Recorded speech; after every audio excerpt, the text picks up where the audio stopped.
mom was a little Catholic lady who married a fellow who was 20 years her senior. Her life was somewhat consumed by my youngest brother, who was autistic.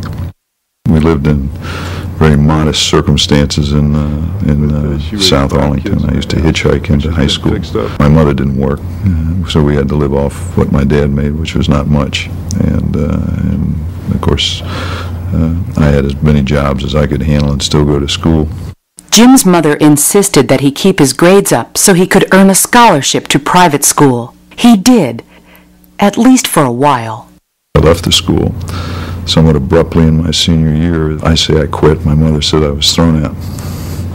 So I left school for about 4 months. I worked as a doorman in a seedy bar in downtown Washington. Made more money than I'd ever seen in my life. My mother was beside herself. She persuaded the head of St. John's to come talk to me, and he put me in with my class and let me graduate. Jim won a scholarship to Georgetown University and then later transferred to West Point. Probably the most important lesson I learned was that there were 3 answers to every question. Yes, sir, no, sir, and no excuse, sir.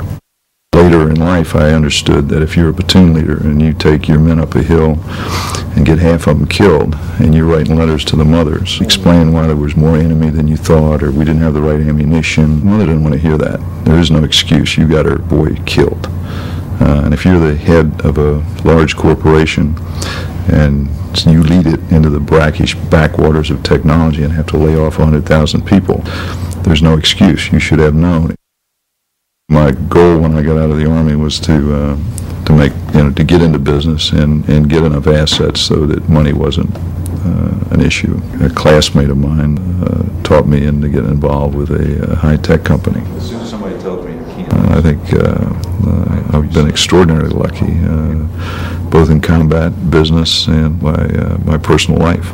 But I think everyone has luck. They sometimes don't recognize it. Every hand's a winner and every hand's a loser. It's just how you play the hand.